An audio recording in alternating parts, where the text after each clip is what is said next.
बिस्मिल्लाहिर्रहमानिर्रहीम। अच्छा बच्चों, आज मैं आपको फ़र्स्ट ईयर के जो बच्चे हैं, ठीक है, ये एंट्री टेस्ट के बच्चों के लिए भी इम्पोर्टेंट हो सकता है। हम लोग ना रिजल्टेंट वेक्टर का एक फार्मूला पढ़ते होते हैं। अगर आप लोगों को याद हो, आप लोग अपने ना रिजल्टेंट वेक्टर का एक फार्मूला पढ़ते हैं जी, R is equal to under root, ठीक है, ए का स्केयर प्लस बी का square plus 2ab cos theta, ठीक है। अच्छा, अब ये जो आप लोग फार्मूला पढ़ते आ रहे हैं ना, ठीक है, अभी तक आप लोगों ने ये फार्मूला शायद अपनी एफएससी की बुक में ना देखा हो, मगर इसका यूज़ आपकी एफएससी की बुक में ज़रूर है। देखें, पहले तो सबसे आप लोगों को ये पता होना चाहिए कि ये आर यहाँ पर क्या है। आर यहाँ पर बच्चों रिजल्टेंट है ए और बी। ये रिजल्टेंट किन का है? इन दो वेक्टर्स की मैग्नीट्यूड्स का। ए क्या है? Magnitude of vector A. B क्या है? Magnitude of vector B. और थीटा है उनके दरमियान में एंगल। देखें, मैं आपको पहले इस फार्मूले का यूज बताता हूं। फॉर एग्जांपल, एक बच्चा आया, वो कहता है सर मेरे पास ये वेक्टर है ए, ठीक है। अच्छा, उसके बाद अब आपको पता है एंगल, दो वेक्टर्स के दरमियान में एंगल कैसे निकालते हैं, उसका मैंने आप लोगों को तरीका ऑलरेडी बताया हुआ है, ठीक है। अच्छा, अब मैं आपको कहता हूं यार मेरे पास ना ये वेक्टर ए था एक, ठीक है, ए, ये एक वेक्टर है ए, एक दूसरा वेक्टर इसमें ऐड हुआ है बी, ठीक है। अब ये ए और बी का ये बना है बच्चों मेरे पास एक रिजल्टेंट वेक्टर, ठीक है। अब मैं जो आप लोगों को सवाल एक दे दूं, मैं आपको कहता हूं जी मुझे बताएं इस वेक्टर ए की मैग्नीट्यूड भी आपको दे दूं, वेक्टर बी की मैग्नीट्यूड भी आपको दे दूं, और ए और बी के दरमियान में जो एंगल है वो भी आप लोगों को अगर मैं प्रोवाइड कर दूं, ठीक है। अगर ए और बी के दरमियान वाला एंगल भी आप लोगों को दे दूं, तो ये ए और बी के दरमियान में एंगल तो मैंने आपको बताया हुआ ऐसे बनेगा ये, ठीक है। ये वाला एंगल कंसीडर नहीं होता, ये मैंने आपको बताया एंगल हमेशा दो टेल्स के दरमियान में मैयर होता है, तो इसको पहले आगे को एक्सटेंड करना पड़ता है आपको, ठीक है। अच्छा, अब यहां पर आप लोग गौर करेंगे कि ये ए और बी के दरमियान में एंगल थीटा बना है। अब अगर मैं आपको ये थीटा भी दे दूं, ए भी दे दूं, बी भी दे दूं, तो मेरा ख्याल है आप लोग magnitude of resultant vector find out कर सकते हैं। तो कोई से भी दो वेक्टर्स की मैग्नीट्यूड गिवन हो और उनके दरमियान के एंगल गिवन हो, तो बच्चों आप लोग उन वेक्टर्स का क्या मालूम कर सकते हैं? बोलें, उन वेक्टर्स का बच्चों आप लोग रिजल्टेंट मालूम कर सकते हैं, ठीक है। अच्छा, अब इसको देखते हैं एक बार दोबारा से। अगर मैं आपके सामने दोबारा एक नया कॉन्सेप्ट रखता हूं एक और, ये देखें, अगर मैं आपको कहता हूं जी ये मेरे पास दो वेक्टर्स हैं, ठीक है, एक वेक्टर है ए ऐसे है और एक दूसरा वेक्टर है बच्चों बी ऐसे है, ठीक है। अब मैं आपको कहता हूं जी चलें जी ए और बी के दरमियान का एंगल बताएं। एंगल तो आपको पता है, इसको आगे को बढ़ाएंगे एंगल तो ए और बी के दरमियान में 90 डिग्री का बन जाएगा। तो अब ये रिजल्टेंट है। अब मैं आपको कहता हूं जी सपोज करें ए 3 है, बी कितना है 4 है, और थीटा इन दोनों के दरमियान में 90 डिग्री है, तो बताएं रिजल्टेंट कितना होगा। तो अब देखें, आपको ए भी गिवन है, बी भी गिवन है, थीटा भी गिवन है। Just put the value of these three numbers, these three a b and theta, you will get the value of resultant, ठीक है।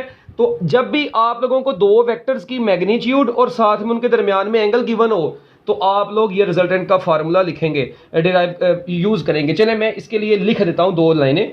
ये फार्मूला कब यूज होगा? ये फार्मूला बच्चों उस वक्त यूज होगा if magnitude of two vectors and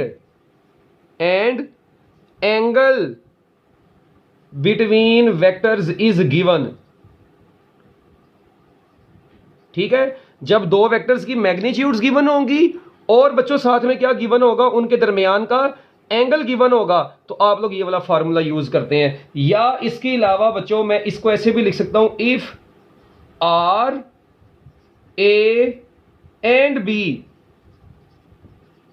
are given. अगर आपके पास क्या क्या गिवन हो, रिजल्टेंट वेक्टर गिवन की मैग्नीट्यूड गिवन हो, ए और बी की भी मैग्नीट्यूड गिवन हो, then we can find theta between two vectors, ठीक है।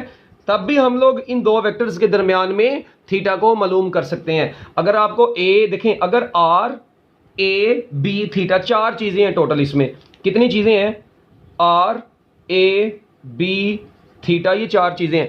अगर इनमें से कोई तीन गिवन हो तो चौथी आप लोग बड़ी आसानी से मालूम कर सकते हैं, ठीक हो गया। चलें अब मैं इससे रिलेटेड आपको कुछ एमसीक्यूज बता देता हूं। पहले ठीक है, क्योंकि जब हम लोगों ने चैप्टर नंबर 2 के एमसीक्यूज करने हैं तो जब आपको ये पूरा फार्मूले का यूज़ पता होगा फिर आप लोगों के लिए बिल्कुल भी प्रॉब्लम नहीं होगी। तो लेट वी स्टार्ट। लो जी बच्चों, ये देखें ज़रा, अगर मैं आप लोगों को एक छोटी सी यहां पर बात समझाना चाहूं, ये देखें ज़रा, मैं आपको कहता हूं जी लेट वी से कि आपके पास एक वेक्टर है ए, उसकी मैग्नीट्यूड है 4, एक वेक्टर है बी, उसकी मैग्नीट्यूड है 3, ठीक है, और आपके जो थीटा गिवन है बच्चों दोनों वेक्टर्स के दरमियान में वो 60 डिग्री है। ठीक है, मैं आप लोगों से पूछता हूं what will be the magnitude of their resultant. Two vectors having magnitude 4 and 3 and theta between them is 60 degree, what will be the value of their resultant? Calculate कर लें इसको जरा, हर बच्चा कैलकुलेट कर ले अपने तौर पर इसको अच्छे तरीके से जरा।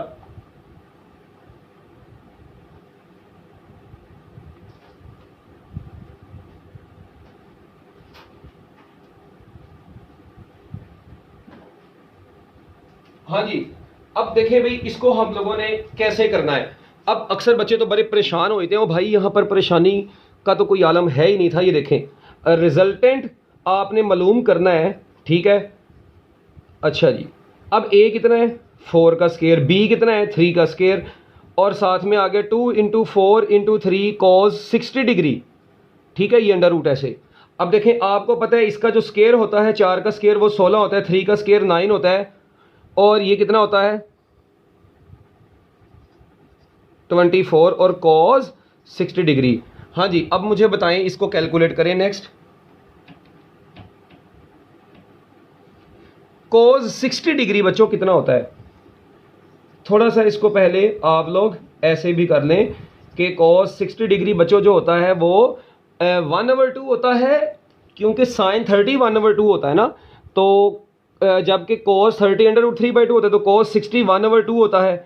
तो अब 24 को 2 से कट कर देंगे तो कितना बचेगा बच्चों 12 बचेगा, 12 जमा, तो 12 को आप लोग किस में ऐड करेंगे 16 में ऐड करेंगे, ठीक है, 12 को 16 में ऐड करेंगे और साथ में इसको 9 में ऐड कर देंगे, तो आपके पास √37 आंसर आ जाएगा।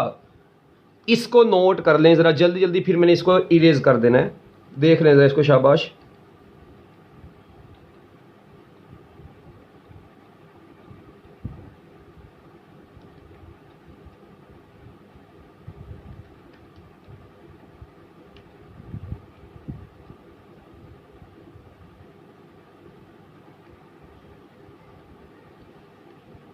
हाँ जी, ठीक है।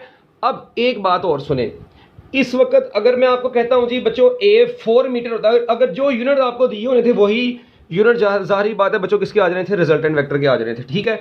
अच्छा, अब इसी तरह एक और हमारे पास मतलब तरीका है। ये देखें अब ज़रा, अगर मैं आपको एक नया एमसीक्यू देता हूं, मैं आपको कहता हूं जी if A is equal to 4, B is equal to 3, ठीक है, and theta is 0 degree. 0 degree means vectors are parallel. तो बच्चों दो वेक्टर्स की मैग्नीट्यूड गिवन है और वेक्टर्स एक दूसरे के पैरेलल हैं, तो क्या काम करेंगे cos 0 1 हो जाएगा, तो क्या बचेगा। पहले सबसे तो आप लोग ये देखें, जब थीटा को 0 डिग्री पुट करते हैं तो मजे की बात सुनना, ए का स्केयर जमा बी का स्केयर जमा 2ab बच जाएगा, क्योंकि cos 0 डिग्री 1 हो जाएगा, ठीक है। अच्छा, अब एक बात सुने, आपको पता है क्या मैं इसको ब्रैकेट में a + b का होल स्क्वायर लिख सकता हूं, ऑब्वियसली बात है लिख सकता हूं। क्या ये इससे कट गया, तो बच्चों आपके पास रिजल्टेंट बच गया a + b। तो याद रखिएगा resultant of two vectors is maximum at 0 degree. Very important MCQ के रिजल्टेंट ऑफ टू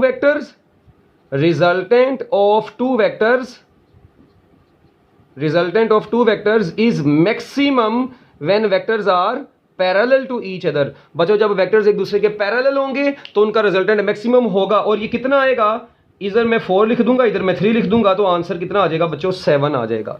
ठीक हो गया। अभी आपने ये सारी वैल्यूज अब नोट कर लेनी है। अभी आपने 60 डिग्री वाली भी नोट की थी, वो √37 आई थी, ठीक है, उसको साइड पर नोट कर लेना।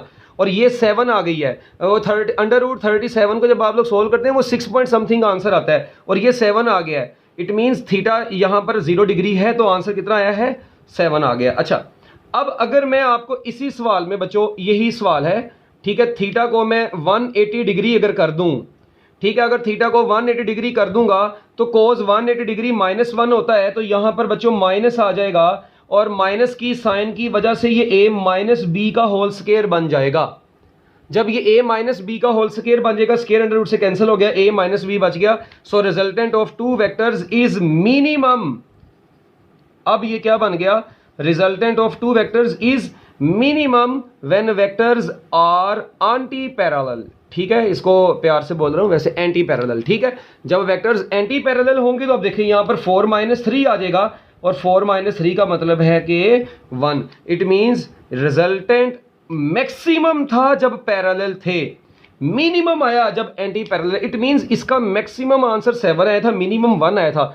इसका मतलब 1 से छोटा भी इसका आंसर नहीं हो सकता और 7 से बड़ा भी नहीं हो सकता। 1 और 7 के दरमियान में ही इसका आंसर रहेगा। ठीक है, आपकी एक्सरसाइज में भी एक शॉर्ट क्वेश्चन है जिसमें उसने पूछा है मैक्सिमम। तो याद रखें, जब भी मैक्सिमम रिजल्टेंट निकालना है ना दो वेक्टर्स का, चुप करके दोनों को ऐड कर देंगे मैग्नीट्यूड को, और जब भी दोनों का मिनिमम रिजल्टेंट निकालना है दोनों को सब्ट्रैक्ट कर देंगे तो आपका मिनिमम रिजल्टेंट आ जाएगा, बात खत्म। तो इस तरीके से हम लोग दो वेक्टर्स का मैक्सिमम और मिनिमम रिजल्टेंट फाइंड आउट करते हैं। ठीक है, अब मैं अगर आप लोगों को सिंपल सी बात है, देखें, अगर मैं आप लोगों के सामने एक और चीज़ रखता हूं, अब ये तो मेरा ख्याल है आप लोगों को अब समझ लग गया होगा काफ़ी हद तक। अच्छा, अगर वेक्टर्स परपेंडिकुलर हो, ये बच्चों वेक्टर्स क्या हो, अगर ये वाले वेक्टर्स एक दूसरे के परपेंडिकुलर आ जाएंगे तो नो प्रॉब्लम।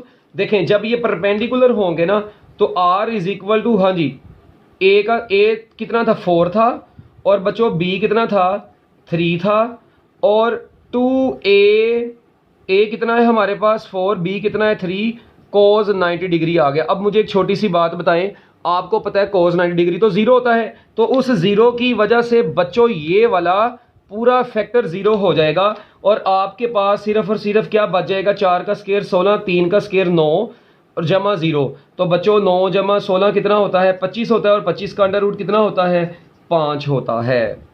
तो मेरा ख्याल है अब आप लोगों को ना मजीद परेशानी नहीं होनी चाहिए, आप लोगों को इसका अब पता होना चाहिए कि जो एंगल आप लोगों को अगर रिजल्टेंट दिया हो, ठीक है, सपोज करें, देखें ये तो मेरे ख्याल अब समझ लग गया होगा अगर वेक्टर्स परपेंडिकुलर है। अच्छा, एक और केस करते हैं हम यहाँ पर। मैं आपको कहता हूं यार, let we say r is equal to a is equal to b, what will be the value of theta. अब देखें r a b सारे के सारे एक दूसरे के इक्वल हैं, मैं आपसे पूछता हूं थीटा क्या होगा। आप लोग एक काम करें, r a b सारे इक्वल हैं तो सब a b की जगह पर r r ही पुट करते जाएं। ठीक है, ये देखें जरा, r इधर ही रहा, a स्क्वायर की जगह पर भी r आ गया, b की जगह पर भी r आ गया, और जब यहां पर आप लोग पुट कर देंगे r into R cos theta, ये बन गया। अब आप लोग गौर करें, r का स्क्वायर प्लस r का स्क्वायर 2r स्क्वायर, और ये कोस थीटा, थीटा तो आप लोगों ने मालूम करना है, और ये भी 2r का square cos theta is equal to r आ गया। अब आप लोग दोनों साइड पर स्क्वायर लेने हैं तो r स्क्वायर बच्चों किसके बराबर आ जाएगा, 2r का स्क्वायर प्लस 2r का स्क्वायर कोस थीटा। मेरा ख्याल है कि यहां तक समझ लग गया होगा। ठीक है, अब देखें ये r का स्क्वायर है, ये 2r का स्क्वायर है, जब ये उधर जाएगा तो उधर जाके माइनस हो जाएगा, तो r स्क्वायर में से 2r स्क्वायर को माइनस करेंगे तो minus r square is equal to 2r square cos theta बच गया है आप लोगों के पास। ठीक है, अब आप लोग गौर करें, r स्क्वायर से कट गया, -1 is equal to 2 cos theta बच गया, तो कोस थीटा इज इक्वल टू -1/2 आया, तो theta is equal to cos inverse -1/2, और कोस इनवर्स -1/2 कैलकुलेटर पर चेक करें 120 डिग्री होता है।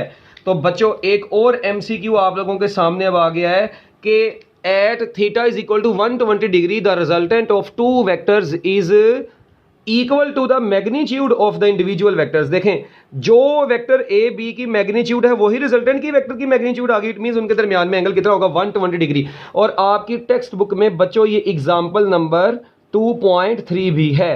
तो मेरा ख्याल है, मैं उम्मीद करता हूं कि आप लोगों को ये सारी बातें जो है मैं बोल रहा हूं ये आपको अच्छे तरीके से समझ आ रही होंगी। ठीक है, अच्छा, अब एक बहुत ही और इंपॉर्टेंट चीज़, बहुत ही ज़्यादा इंपॉर्टेंट चीज़ जो आप लोगों को मैं एक और बताने लगा हूं। ये तो रिजल्टेंट था ना, मतलब इस तरीके से आप लोगों ने कैलकुलेट करना है।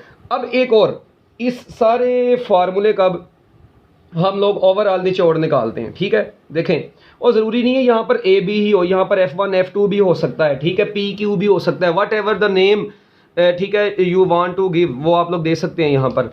अब एक बात सुने, अगर इधर ही अब मैं डिफरेंट केस बना दूं, ठीक है, पहला इधर मैं अब केस बनाने लगा हूं, एक theta is equal to 0 degree वाला, theta is equal to 30 degree वाला, theta is equal to 60 degree वाला, 45 डिग्री वाला, theta is equal to 60 degree, theta is equal to 90 degree, theta is equal to 180 degree.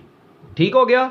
चलें जी, यहाँ पर मैं different अब angles यहाँ पर पुट करता हूँ। हाँ जी, हरी अब मुझे बताएं आप लोग कि जब थीटा को 0 डिग्री पुट करेंगे तो मेरा ख्याल है इसमें कोई परेशानी वाली बात नहीं है। अभी बता के हटाऊँ, cos 0 1 हो जाएगा तो आपका रिजल्टेंट कितना बचेगा? आपका रिजल्टेंट बच जाएगा a का स्क्वायर जमा b का स्क्वायर जमा 2ab, और ये बन जाएगा, ये कितना बन जाएगा बच्चों?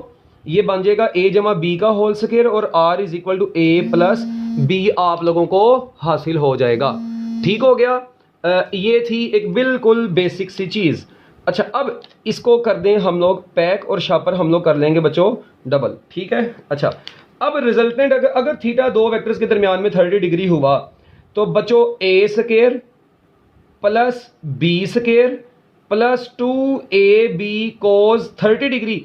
मैं अब डायरेक्ट लिख रहा हूं cos 30 डिग्री कितना होता है? √3/2 होता है। तो बच्चों इसका √3/2 होने की वजह से, √3/2 होने की वजह से आपका ओवरऑल आंसर जो आएगा वो देखिएगा, वो कुछ इस तरह का बन जाएगा।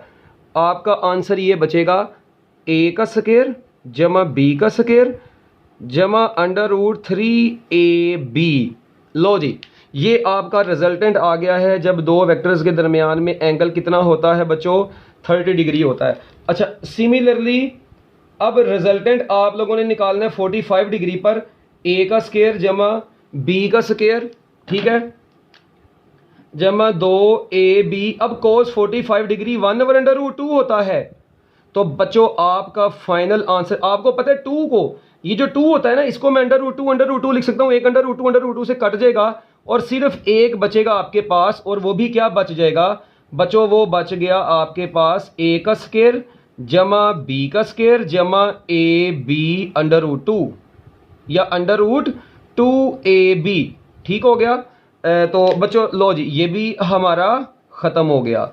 ठीक है। अच्छा, अब इसके बाद सिमिलरली अगर मैं थीटा को 60 डिग्री पुट कर रहा हूं तो अब देखें, ये मैं आपको बता भी चुका हूं, a स्क्वायर जमा b स्क्वायर जमा तो 2ab और cos 60 1/2 होता है। 2 से कट गया और आपके पास √, में क्या बच गया? a स्क्वायर जमा b स्क्वायर जमा ab। लो जी बच्चों, सिर्फ आपके पास ये बच गया है अब। ठीक हो गया। सिमिलरली अगर थीटा 90 डिग्री होगा, ये भी मैंने आपको बता दिया है। देखें, अगर थीटा 90 डिग्री होगा तो a स्क्वायर जमा b स्क्वायर जमा 0 बचेगा। तो √, में सिर्फ और सिर्फ a square plus b square बचेगा। और रेक्टेंगुलर कंपोनेंट्स का ये केस है। ये केस किसका है? रेक्टेंगुलर कंपोनेंट्स का है। ठीक है। अगर थीटा बच्चों 180 डिग्री हो गया, अब थीटा कितना हो गया? 180 डिग्री, तो रिजल्टेंट आपके पास बचेगा a स्क्वायर जमा b स्क्वायर माइनस 2ab। आप लोग वीडियो बैक करके इसका पूरा देख भी सकते हैं। तो ये रिजल्टेंट आपके पास यहाँ पर जो बच जाएगा वो a माइनस b बचेगा। इसका मतलब ये हुआ कि resultant of two vectors is maximum. हाँ जी, तो दो वेक्टर्स का रिजल्टेंट मैक्सिमम होगा जब वो पैरेलल होंगे और मिनिमम होगा जब वो एंटी पैरेलल होंगे।